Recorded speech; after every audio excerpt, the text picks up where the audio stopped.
Et salut à tous et bienvenue dans ce nouveau tutoriel. Bon, dans cette troisième partie, qu'est-ce que nous allons faire? Comme je vous l'avais dit à la vidéo précédente, je vais vous montrer comment écrire les balises. Bon, tout d'abord, qu'est-ce qu'il faut faire? Avant d'écrire nos balises HTML, nos balises, j'espère que d'abord vous êtes bien dans vos éditeurs de texte. Maintenant, qu'est-ce que nous allons faire? Avant d'écrire les balises, il y a certains trucs qu'il faut connaître. D'abord, la structure basique. Donc, comme je vous l'ai montré dans la vidéo précédente, j'espère que vous l'avez bien vu. Nous allons apprendre à refaire ce code-là. Maintenant, sans plus trop tarder, nous allons commencer. Avant de créer la balise en HTML, les balises en HTML sont souvent dans des trucs comme ça. Toujours entre ces deux trucs-là, ces deux trucs. Je sais pas comment je peux l'appeler. Mais c'est quand même que les elles sont toujours troquées. Donc, si on veut écrire, vous voyez, l'image HTML à l'intérieur. Donc, ma balise se trouve dans ma balise se trouve. Donc, c'est ça qui indique, donc, qui veut montrer que, effectivement, ça, c'est une balise. Donc, donc, il faut d'abord avoir ça. Et généralement, sur le clavier, vous allez voir, si vous regardez bien sur votre clavier, vous allez voir une touche qui a ceci ici. Par contre, moi, de mon côté, j'ai pas, sur mon clavier, il n'y a pas cette touche, donc je suis obligé de faire un petit copier-coller chaque fois. Maintenant, qu'est-ce que nous allons faire? Ici, la première base, nous allons écrire HTML. Ensuite, maintenant, nous allons écrire le slash HTML. Comme je l'avais dit à la vidéo précédente, le HTML ici indique l'ouverture et ceci indique la fermeture. Maintenant, entre le HTML ici et le slash HTML, nous allons ouvrir la balise head et nous allons la fermer. Vous voyez là. Maintenant, entre les deux, je vais l'effacer. Maintenant, entre la balise head ici, je vais encore ouvrir notre balise. Title, oups, et je vais la fermer ici. Voilà, maintenant à l'intérieur du titre, je peux mettre par exemple mon site web. Excuse-moi.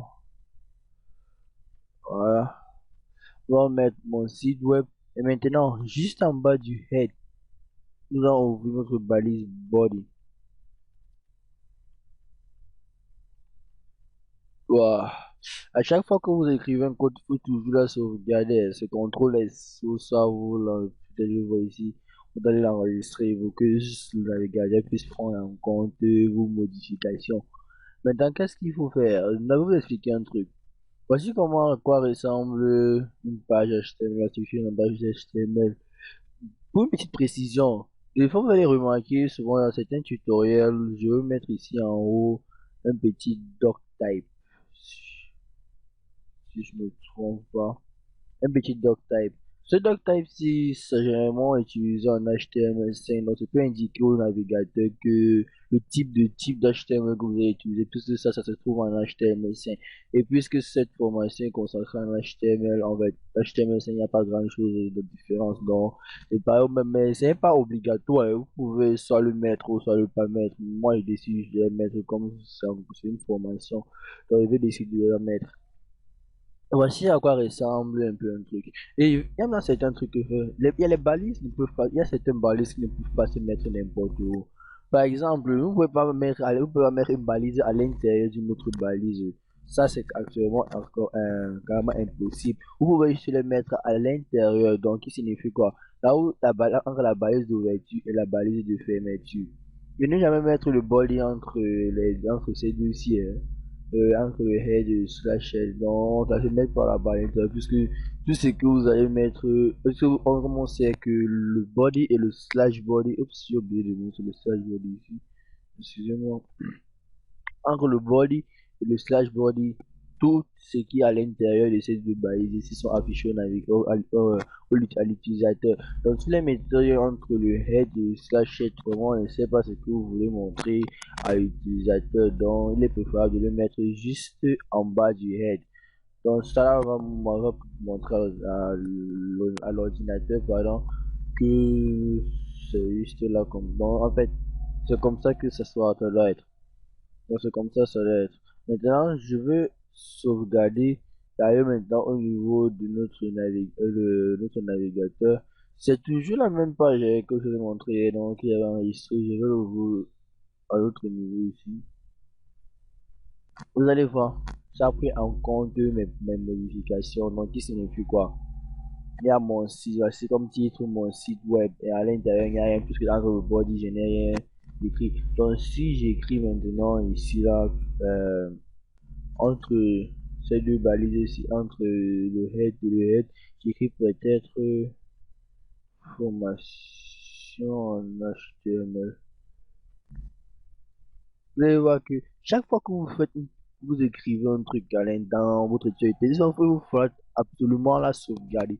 Parce que si vous ne la sauvegardez pas, le navigateur ne va pas prendre en compte vos modifications, puisque ça va penser que ça va prendre en compte toutes les dernières modifications que vous avez faites. Donc, quand vous sauvegardez au niveau de lecteur test, il faut toujours réactualiser au niveau du navigateur.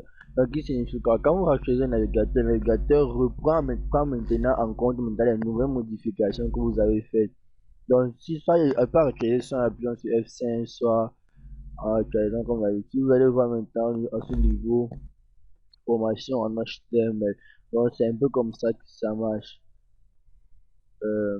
Si on revient au niveau du navigateur maintenant, j'enlève ça.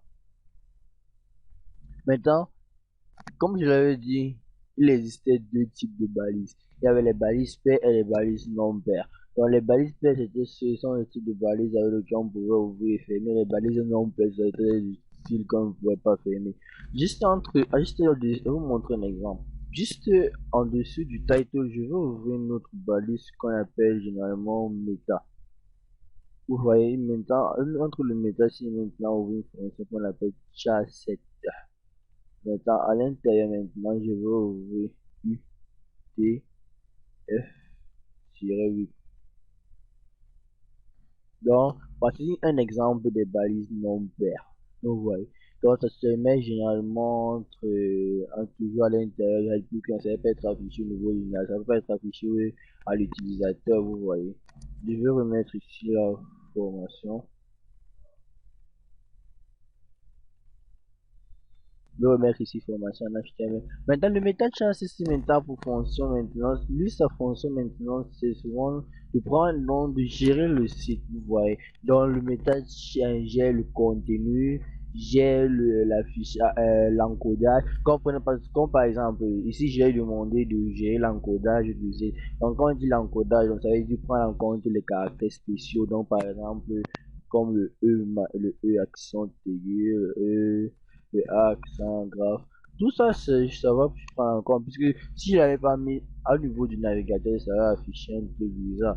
Donc, ici, signifie que si je mets par exemple était au niveau du navigateur, si je viens vous allez voir, ça mettait. Il y a des fois que si vous ne mettez pas l'encodage, si ça va lire, mais à un certain niveau, ça commence à afficher un truc bizarre. Donc, par exemple, si j'enlève ceci, j'actualise, voilà, vous voyez. Le navigateur n'a pas pris en compte ces caractères spéciaux, donc ces caractères-là. Donc ça ne comprend pas. Donc, on va vous voir, il est impératif, si essaie de remettre maintenant.